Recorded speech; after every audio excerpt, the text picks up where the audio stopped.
Tiens, l'état des troupes depuis dimanche, fatigué.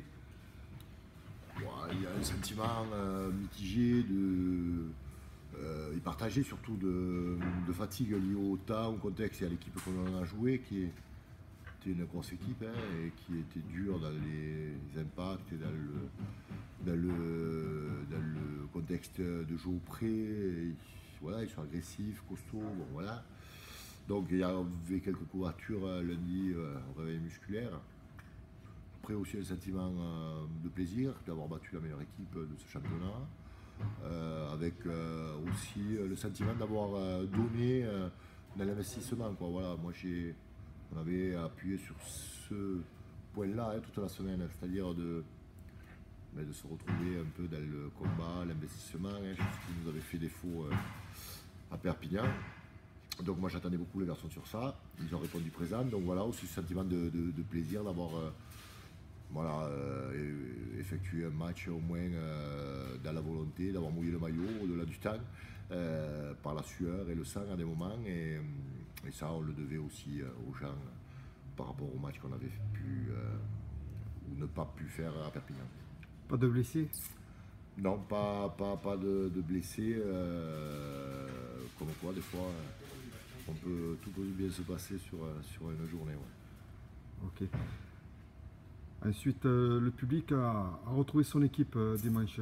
En sortant du match, les Narbonnais étaient fiers de leur équipe, de retrouver la valeur, le combat. Et c'est ce qui a manqué forcément à Perpignan la fois d'avant. Eh ben ouais, je crois que. Alors c'est paradoxal parce que le match de Perpignan pour moi était un non-match et un match un peu atypique. Je crois pas que, et je l'ai dit régulièrement, c'est pas la vraie image de l'équipe que ce match à Perpignan, mais bon, il était là, donc il pesait sur les épaules des joueurs. Donc, comme je leur ai dit, le seul moyen de s'en débarrasser de ce poids, c'est de se donner la sensation de renouer avec la victoire par de l'investissement, de la volonté à mouiller le maillot, à s'investir et à redorer ce blason qui mérite d'être toujours au moins à la hauteur du club que l'on représente. Moi je trouve que on n'était pas représentatif de notre club à Perpignan. Donc voilà, là il y a eu un sursaut d'investissement parce qu'il a fallu pour gagner cette équipe. Il n'a pas fallu que du côté stratégique gagner ce match. Il a gagné aussi sur l'investissement, la volonté à rien lâcher, à être volontaire. Ça n'a pas suffi, ça ne suffit pas pour gagner un match de rugby. Aujourd'hui, contre une grosse équipe, il faut ça plus le reste. Mais quand on a ça déjà, voilà, au moins on a le sentiment que on représente on représente l'image d'un club qui mérite d'être porté un peu plus que ce qu'on a pu le porter, notamment à Perpignan. Voilà. Après, forcément, il faut une stratégie, il faut de la cohérence dans ce qu'on fait, de l'efficacité, des hommes clés à des moments clés. Voilà, mais tout ça, ça reste la stratégie que nous devons trouver et mettre en place pour gagner ce genre d'équipe. Vendredi, un très gros déplacement sur Angoulême. Tu t'attends à quoi? Quelle sorte de match? Déjà 7 heures de bus, donc voilà. La dernière fois, ça avait marché. Ouais. La dernière fois, ça nous a souri, c'était plus facile à rentrer avec 13 heures de bus et la victoire. Mais je m'attends, comme toutes ces équipes qui jouent à Soyeux-Angoulême, où elles reviennent avec les valises pleines et le sentiment d'être passé à la machine à laver. Voilà, on y va avec la ferme intention de faire un bon match. Alors on n'y va pas pour gagner, on y va pour essayer de gagner, parce qu'il y a eu des discours où j'ai repris les garçons surtout, parce que on y va pour gagner, c'est un peu... pour moi c'est un peu suffisant. Je crois qu'on va essayer de faire un bon match déjà, on va y aller avec beaucoup d'humilité, parce que cette équipe elle est respectable, il faut la respecter. J'ai eu la chance de le passer, de vivre ce qu'ils vivent et d'être comme eux dans une dynamique positive avec mon club, sur le Carcassonne, où on montait faire à une et à la phase aller en décembre on était 5e du championnat. Donc je sais que c'est pas simple à jouer ce genre d'équipe. elle a fait un recrutement de qualité avec des joueurs vraiment de qualité. Ils ont quasiment 2 équipes, donc ça veut dire que c'est une équipe sur laquelle il va falloir compter jusqu'à la fin.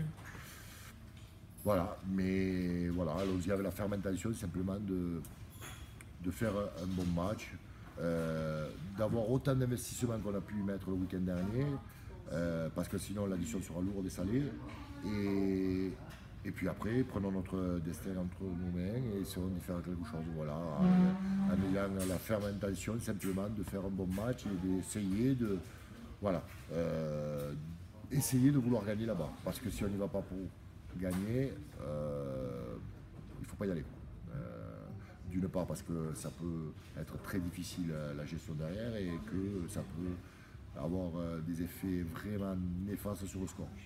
Donc voilà, on y va avec beaucoup d'humilité, beaucoup de respect par rapport à cette équipe, 2 jours de récupération à moins, chose qui n'est pas négligeable aussi pour les organismes, mais dans un voilà, un contexte favorable lié au fait qu'on a battu une belle équipe ce week-end et qu'on a engagé encore de la confiance. On retrouve en tout cas la confiance qui a été notre force sur ces 8 matchs, en tout cas moi depuis que je suis là sur ces 8 matchs où on en a gagné 6.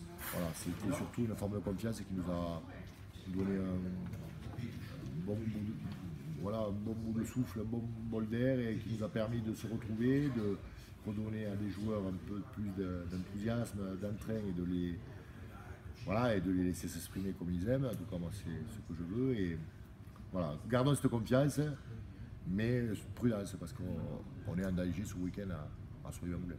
Concernant la composition de vendredi, il y aura des retours ou c'est pratiquement la même équipe que on est quasiment sur la même équipe, on a encore 1 ou 2 incertitudes, notamment derrière. Devant, on va attaquer avec la même équipe dès le départ.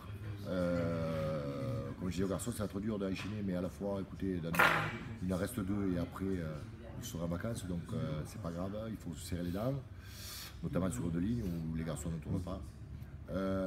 Après, devant, ce sera la même équipe, remplaçant. On est encore dans des incertitudes, voilà, parce que certains ont des petits soucis. Bon, voilà, donc on complétera l'équipe cet après-midi, mais l'équipe est quasiment la même devant, la charnière sera la même.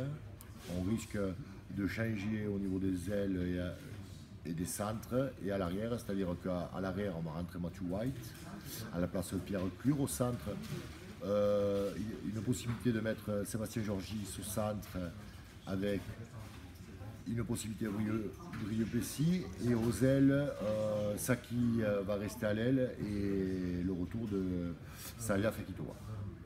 Voilà. Après pour les remplaçants, en toute honnêteté, je ne l'ai pas encore fini de déterminer puisqu'on est encore plein d'incertitudes.